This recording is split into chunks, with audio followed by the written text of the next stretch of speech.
I'm Corey Costello, and this is Tehachapod's Eye on the Capitol, an informative production about the impacts of Sacramento and Washington, D.C. legislation on your daily life in Tehachapi. On today's first episode, we recap the California legislative session recently capped by Governor Newsom's signature or veto of some 1,000 pieces of approved legislation. That's right, 1,000. It was a busy session for Sacramento lawmakers this year. The governor signed 890, or roughly 85% of what was sent to his desk by the legislature. Also, we will preview the March 2024 primary and Assembly Constitutional Amendment 13, a response to a November 2024 ballot initiative backed by some of California's richest corporations. The Tehachapi City Council has officially taken a stance on both. But first, back to that legislative session and the flurry of bills sent to the governor and how they impact you. A couple of bills making the most news centered around minimum wage, not across the board, but for two specific working groups. The first, fast food workers, who made concessions in their attempts to unionize while working with restaurant ownership groups and advocates and settling for a $20 an hour minimum wage in their bill signed by the governor. Those of us with any simple understanding of economics, especially in tricky California, understand that those costs will be passed along in the cost of our Big Macs, Whoppers, and Burrito Supremes. But the repercussions based on my discussions with full-service dining establishments will create an even larger issue: labor. Full-service restaurants and smaller independent fast food chains are not subject to the same pay standards. It has not been a secret that ever since COVID-19 shutdowns, staffing restaurants in Tehachapi has been a challenge, so much so that service issues have led some to close. Now, with a $20 minimum wage set for staff at McDonald's and Company, what's to stop some full-service restaurant kitchens and wait staff from jumping ship? While waiters, waitresses, and bus staff have tips, many are paid less hourly than those in the fast food industry. If you're a subscriber to our Economic Development Update newsletter, you'll learn that the fast food industry has preempted this by testing and implementing AI and automated technologies, with more on the way. So potentially getting one of those $20 an hour positions will be limited, but expect cost increases. For more stories like this, you can subscribe to our Economic Development email newsletter on our website at liveuptehachapi.com. In addition, the governor raised minimum wage for many healthcare workers to $25 an hour. This coming on the same day the private provider Kaiser Permanente came to a similar labor agreement with several of their unionized employees. The governor's signature will incrementally start that pay increase next year, impacting over 400,000 workers in the state. Healthcare employers got behind the plan to raise the minimum wage for the industry, and unions agreed to a 10-year moratorium on sponsoring local ballot measures to force pay raises at hospitals and other medical facilities. That concession was valuable to healthcare employees because unions last year floated local payout measures in several Southern California cities. As with many labor cost decisions, expect increases for individual premiums along with employer-sponsored plans across nearly every healthcare provider in the state. One of the bills recently discussed on the mothership Tehachapod with District 12 State Senator Shannon Grove was SB 14, which makes sex trafficking of a child a felony, closing a loophole that made some of those crimes a misdemeanor. As discussed with Senator Grove, the straightforward bill protecting children had to fight through political motivations before becoming law. And the governor was having a press conference the next day, and one of the questions they asked is, selling children for sex was killed in the Public Safety Committee on the Assembly side. Basically, what do you think about that? I'm sure it wasn't asked in that way, but it was brought to his attention. And he responded back, said, "Yes, I know, and I have reached out to Senator Grove." Well, he hadn't at that moment, but he did immediately after that was over. And I applaud him for doing that. We don't agree on a lot of things, but he called, and basically it was a very brief conversation. He said he was upset. I said I was upset too. He said, permission to engage, and I'm like, engage away, sir. And he engaged in the process, and within 48 hours, the same committee that killed that bill re-voted for that bill and passed it with no amendments or no changes to the bill. Catch the entire interview with Shannon Grove on Tehachapod, posted on October 9th. The governor also signed a bill promoted by the California Lowrider Commission that sought to overturn a ban on lowriders and cruising in California after a national city banned the practice due to the crime that the cruising shows often brought. The bill was successful, and officially lowriders and cruising are now legal in California, changing the vehicle code statutes for vehicle clearance. Impact on Tehachapi? Minimal, but another, that's now legal in California for our awkward hat of legal feathers. What is illegal in California? Well, soon some candies, baked goods, and other treats that are made with chemicals identified by AB 14 as harmful and carcinogens. First referred to as the Skittles ban, it made headlines because it originally included titanium dioxide, which is used as a white dye in Skittles. Apparently, the Taste the Rainbow lobby had enough influence to remove that chemical from the list, sparing the popular candy. But other baked goods, carbonated drinks, and candies utilizing brominated vegetable oil, potassium bromate, propylparaben, and red dye 3 will be illegal starting January 1st, 2027, allowing manufacturers time to adjust their recipes before the ban begins. Under SB 616 signed by the governor, employees must now increase the number of sick days offered from 3 to 5 a year. Despite being labeled as a job killer by small business advocacy groups, claiming the costs associated are being passed on to small business owners still recovering from COVID-19 restrictions, the governor signed the bill, claiming that too many California workers were having to make a decision to either not get paid or stay home to take care of themselves or sick family members. Two major bills related to gun regulations were also signed. SB 2 was passed in response to the Supreme Court rulings that struck down California's requirement that concealed carry permit holders prove they have a compelling reason to need to carry. In response, SB 2 removes that provision, but extremely limits where concealed carry permit holders can carry a firearm, including private businesses, unless owners post a sign to the contrary. Additionally, AB 28 was signed, which will impose an 11% excise tax on retailers and manufacturers for gun and ammo sales to fund violence intervention programs, school safety improvements, and law enforcement efforts to confiscate guns from people who are prohibited from owning them. SB 2 and AB 28 have been mentioned by gun right advocacy groups who plan to sue to stop the implementation of both measures prior to their January start date. While many residents may be divided on new housing, the state of California continues to pass legislation that limits or completely eliminates a city like Tehachapi from having a say in the approval process of some projects. That is the case with both SB 423 and SB 4. Signed by the governor, SB 423 forces local governments to automatically approve apartments and other dense urban housing projects so long as developers set aside a certain amount of those units for lower-income residents and abide by more costly union labor standards. The bill eliminates many environmental reviews required for housing projects. In addition, SB 4, dubbed Yes in God's Backyard, a quip on the often used not in my backyard arguments from neighbors, allows for churches and nonprofit colleges to build designated affordable housing on their properties without having to conduct environmental reviews, approvals from local governments, or request zoning changes. What was vetoed? A movement to legalize certain psychedelic and hallucinogenic drugs was passed by the legislature, but vetoed by the governor. The bill was supported by veterans organizations who have touted the benefits of therapy with these drugs and helping veterans with PTSD and other mental issues. In his veto message, the governor called on lawmakers to establish rules and regulations for treatment, claiming by signing this bill, he would be legalizing possession before any system was in place to use these substances for medical treatments. There were several other pieces of legislation signed and vetoed by the governor, including one that was born out of a high school football controversy last year in which nearby Shafter High School was upset with the playing conditions of the host site field during their state championship football game loss.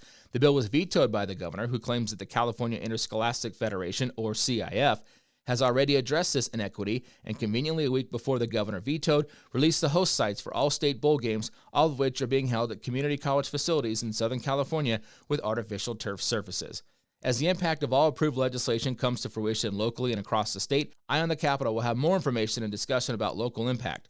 These are just a few of the most impactful bills for our community and a couple that were thrown in just for kicks, because whenever 1,000 pieces of legislation are approved, there are bound to be a few head scratchers.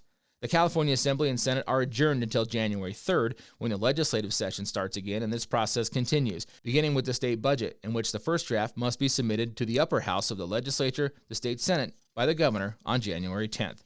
Don't forget, many of these bills signed by the governor and others from years past are slated to become law on January 1st. Eye on the Capitol will provide those updates on a later show.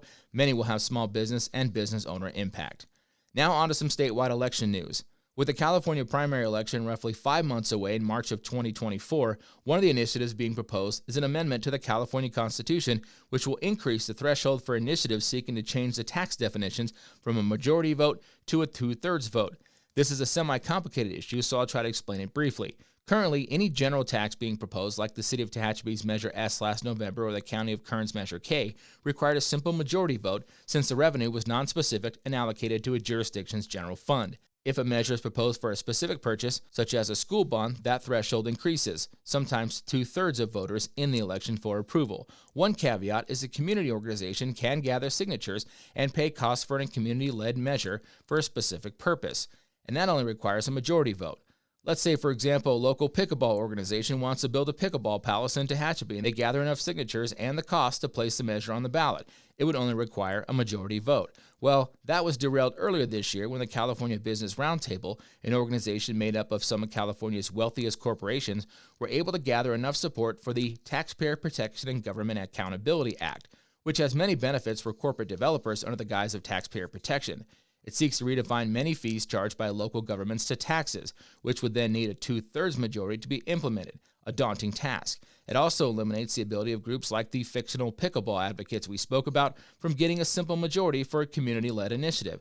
The measure, slated for the November ballot, passes the cost of developer fees, usually paid for water, sewer, and traffic, onto you, current residents and taxpayers, by making the actual costs of future improvements the basis for the fee. Now, we do a lot of things in the city of Tehachapi, but psychics we are not. We are allowed to currently charge reasonable fees based on projected costs of things like water and sewer system upgrades when demand exceeds current system capabilities.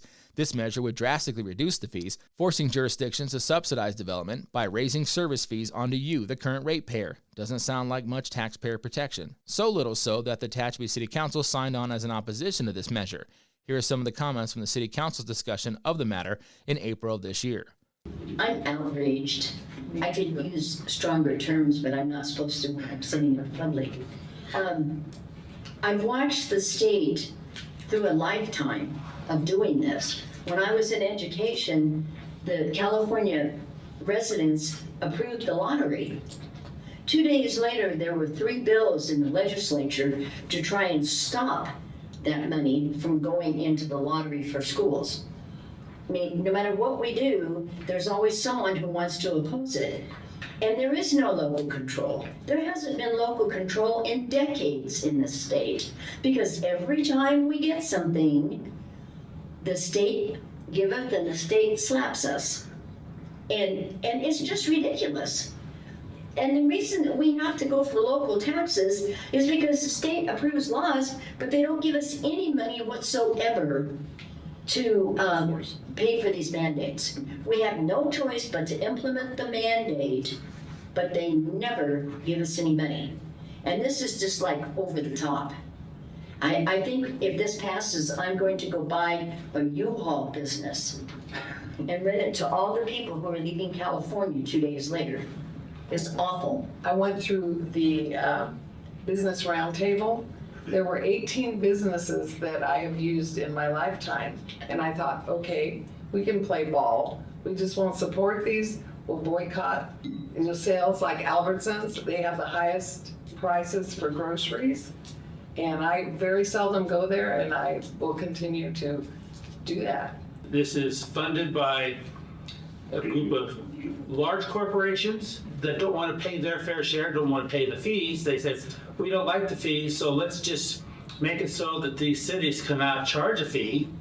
And then the city residents are going to have to pay for what's not in there. It goes right back to the small taxpayer. Every one of us in this room, everyone in every town has to bear the brunt of what these corporations do not want to pay for their fair share. So this is not a state grab in this case. This is a corporate-funded lobbying effort, and it sounds really catchy, doesn't it? Yeah. The Taxpayer Protection and Government Accountability Act. So if you voted for that, I think you got misled. So there's going to have to be an enormous public relations campaign Yes. of the citizens and taxpayers of every town to let everybody know what this means. This is a matter of let the taxpayer be aware, do your Yes. own homework, and really read up on what's going on here. And what a catchy title means is maybe not what you thought it meant. But that's in November. What does this have to do with ACA 13, you asked? It's on the ballot in March. Well, in response to this confusing and misleadingly labeled ballot measure, the California legislature drafted ACA 13, which not only protects the rights of community groups like that fictional pickleball crew to put a community measure on the ballot for only a simple majority approval, but it requires any future ballot measure or legislation aimed at changing the California state constitution definition from fee to tax to also pass with a 2/3 majority as well. The justification is simple. If you want to change the rules for getting a tax to be approved by a 2/3 vote, your initiative should also be subject to that same threshold. ACA 13 is supported by the City of Tehachapi and several other members of the League of California Cities. A letter to the amendment organizer was signed by Mayor Michael Davies. Several pro-development and pro-real estate groups have opposed ACA 13.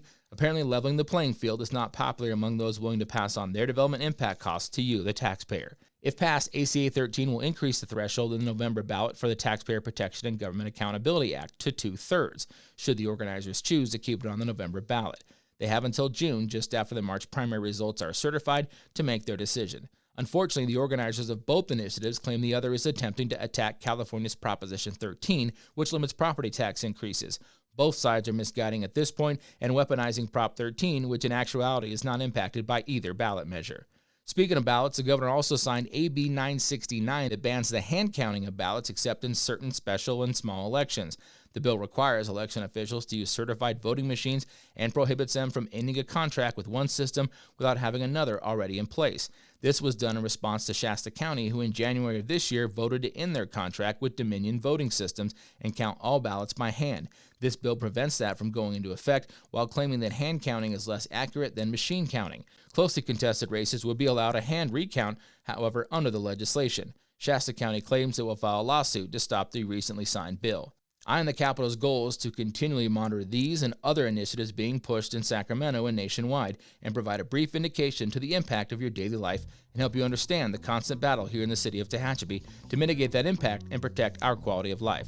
That's it for this first edition of Tehachapod's Eye on the Capitol. Thanks for listening. If you have a legislative question or concern about an impact of proposed or passed legislation and would like it discussed, email us at media@tehachapicityhall.com, and we'll include it on a future episode of Eye on the Capitol. In the meantime, you keep living up, and we'll keep an eye on the Capitol.